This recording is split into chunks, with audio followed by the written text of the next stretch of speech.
নমস্কার বন্ধুরা, মিটমিরা চ্যানেলে আপনাদের সকলকে জানাই স্বাগতম। আশা করি আপনারা সকলে ভালো আছেন। তো আসুন, আজকে আপনাদের জন্য নিয়ে এসেছি নতুন একটি রেসিপি। তো আজকে নিয়ে এসেছি আরেকটি নতুন রেসিপি, সেটা হলো ডিমের ভাপা করব।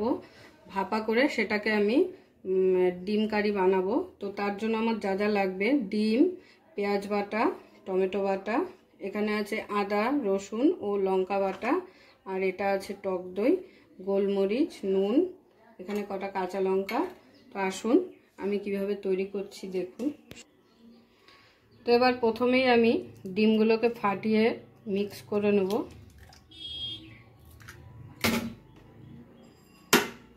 তো দেখুন আমি এখানে 5টা ডিম ফাটিয়ে নিয়েছি। এবারে ডিমের মধ্যে দিয়ে দিচ্ছি হাফ টিস্পুন লবণ, আর দিয়ে দিচ্ছি 1/4 টিস্পুন গোলমরিচের গুঁড়ো। এবার এগুলোকে একসাথে ভালো করে ফেটিয়ে নেব।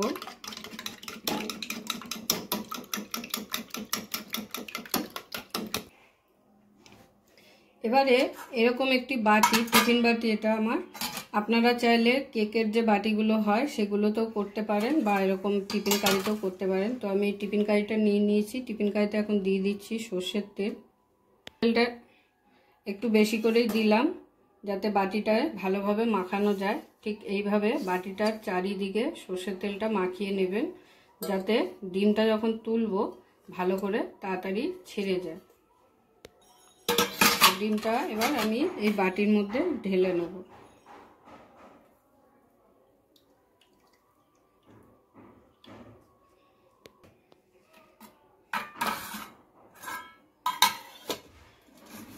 তো প্রথমে আমি এখানে একটি কড়াই বসিয়ে দিয়েছি, গ্যাস জ্বালিয়ে। কড়াইটা গরম হয়ে গেছে।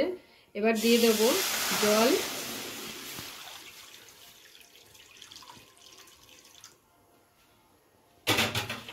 জল দেওয়ার পরে এরকম একটি স্ট্যান্ড আমি জলের মধ্যে দিয়ে দিচ্ছি।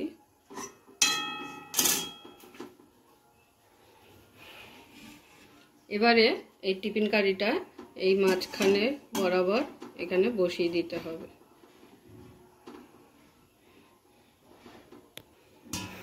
তারপরে আমি 20 মিনিটের জন্য এটাকে এখন ঢাকা দিয়ে ভাপিয়ে নেব। তো 20 মিনিট পরে আমি ফিরে এসেছি। ফিরে এসে ঢাকনাটা খুলে দেখে নেব।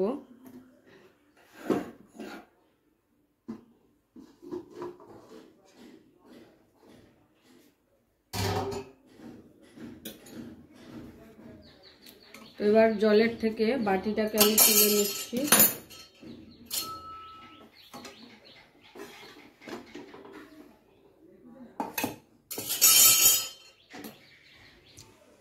তো এবারে আমি বাটিটাকে খুলে দেখে নেব।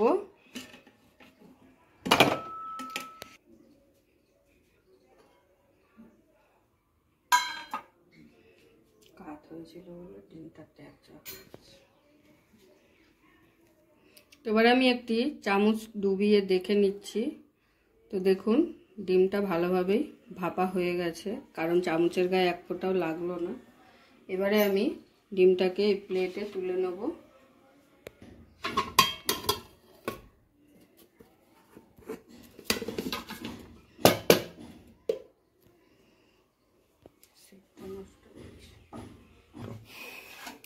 এবারে আমি ডিমটাকে কেটে ছোট ছোট পিস করে নেব, পনিরের মতো।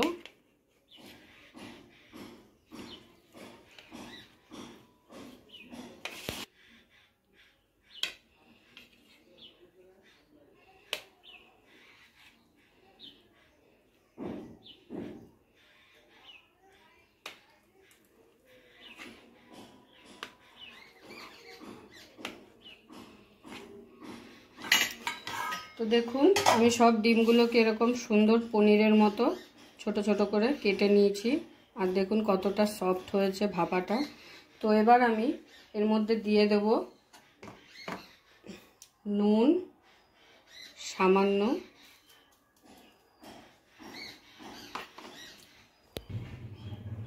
আর দিয়ে দিচ্ছি সামান্য পরিমাণ হলুদ,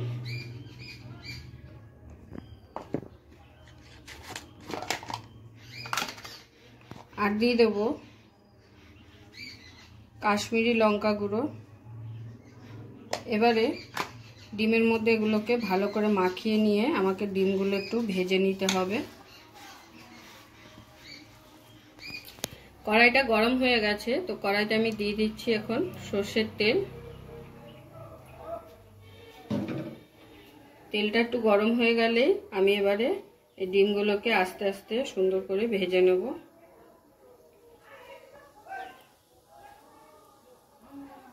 তেল তো গরমই আছে, দেখো। তো তেল গরম হয়ে গেছে, তো এবারে ডিমগুলোকে ছেড়ে দিচ্ছি।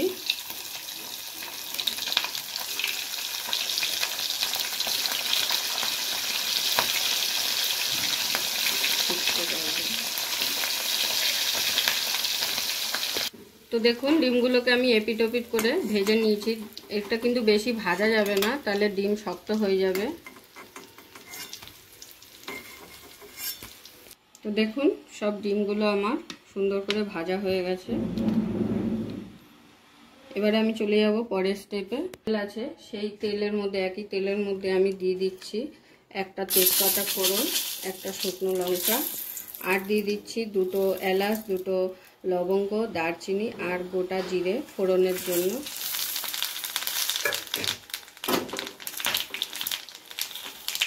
ফোড়নটা থেকে সুন্দর ফ্লেভার চলে আসলেই আমি দিয়ে দেবো এখানে পেঁয়াজ বাটা,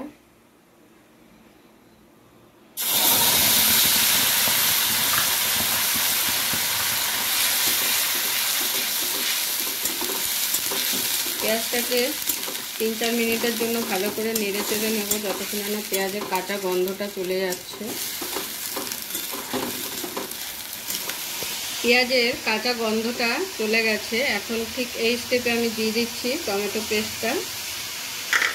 এখানে একটাই টমেটো পেস্ট আছে, আর পেঁয়াজ আমি 2খানা ব্যবহার করেছি এখানে। আপনারা আপনাদের ডিমের পরিমাণ অনুযায়ী এইগুলো ব্যবহার করবেন। টমেটোটা দেওয়ার পরেও আমি টমেটোটাকেও 2 থেকে 3 মিনিট এরকম ভালো করে একটু কষিয়ে নেব, যাতে টমেটোর কাঁচা গন্ধটা চলে যায়। 2 থেকে 3 মিনিট টমেটোটাকে আমি ভালো করে কষিয়ে নিয়েছি। এবারে আমি দিয়ে দিচ্ছি এখানে আদা, রসুন আর লঙ্কা বাটা, 3টে একসাথে আমি বেটে নিয়েছি।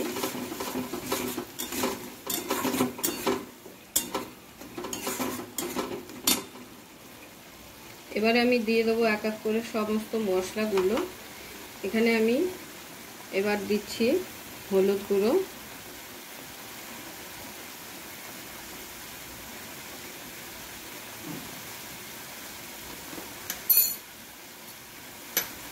তারপরে দিয়ে দিচ্ছি পরিমাণ মতো নুন। নুনটা পরে চেক করে আবার দেওয়া যাবে যদি কম থাকে, ওই জন্য এখন আমি 1/4 টিস্পুন দিয়ে দিলাম। আর এখন দিয়ে দিচ্ছি 1/2 টিস্পুন জিরে গুঁড়ো,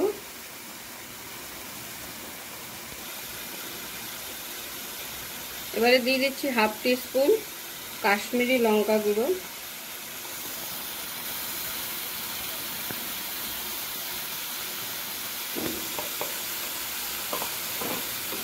এবারে সব মশলাগুলোকে একটু ভালো করে একসাথে কষিয়ে নেব।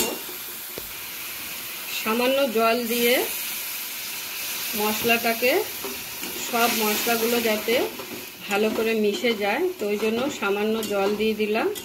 জল দিয়ে ভালো করে এবারে মশলাগুলোকে সব একসাথে কষিয়ে নেব।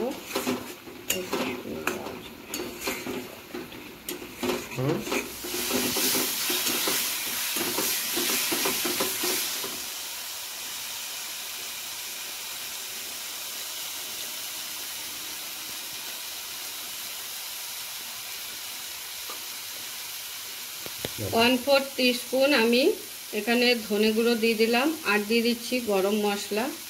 এবারে এগুলোকে আবার একটু মিশিয়ে নেব ভালো করে। আর গ্যাসের ফ্লেমটাকে আস্তে করে দিয়ে তারপরে দিয়ে দিচ্ছি ফেটিয়ে রাখা দইটা। আমি এই সময় কিন্তু গ্যাসের ফ্লেমটা অবশ্যই আস্তে দিয়ে দেবেন, কারণ ভিজে না যায়। দইটা দেওয়ার পরে ভালো করে একটু মিশিয়ে নিয়ে আবার 2 থেকে 3 মিনিট আমি একটু কষিয়ে নেব। দইটা দেওয়ার পরে আমি 3 থেকে 4 মিনিট ভালো করে কষিয়ে নিয়েছি। এখন দিয়ে দিচ্ছি সামান্য পরিমাণ মিষ্টি, মানে চিনি। আপনারা চাইলে এটা নাও দিতে পারেন, তো এটা দিলে তরকারির স্বাদ একটু পাল্টে যাবে, ওই জন্য আমি এটা দিলাম। যেহেতু আমি এখানে টক দই টমেটো দুটোই ইউজ করেছি, ওই কারণে আমি সামান্য মিষ্টিও দিয়ে দিলাম। আর গরম মশলাটা আমি কষানোর মধ্যেই দিয়ে দিলাম, আপনারা চাইলে নাবানোর আগেও দিতে পারেন। এবারে আমি দিয়ে দিচ্ছি জল পরিমাণ মতো। এটা যেহেতু একটু কষা কষা থাকবে, তো ওই জন্য অল্প জল দিলেই হয়ে যাবে।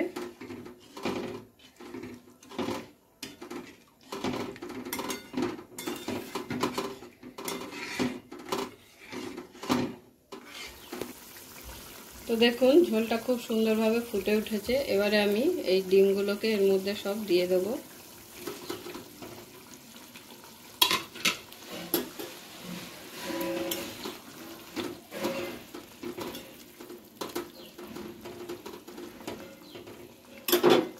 আর দিয়ে দিচ্ছি কটা কাঁচা লঙ্কা।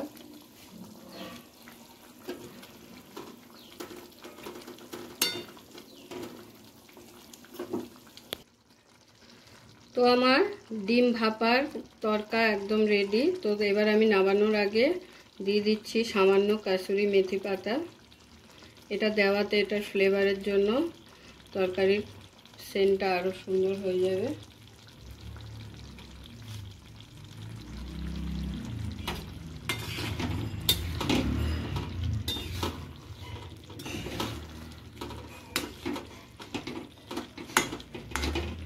তো আমার ডিম ভাপার তরকা একদম রেডি। এবারে আমি গরম গরম প্লেটে সার্ভ করে নেব। আপনাদের যদি ভিডিওটা ভালো লেগে থাকে তাহলে অবশ্যই ভিডিওটা লাইক করবেন এবং এরকম আরও নতুন ভিডিও দেখার জন্য আমার চ্যানেলটা সাবস্ক্রাইব করে দেবেন। আর আপনাদের যদি কোনো প্রশ্ন থাকে অবশ্যই কমেন্ট করে জানাবেন। সকলে ভালো থাকবেন, সুস্থ থাকবেন।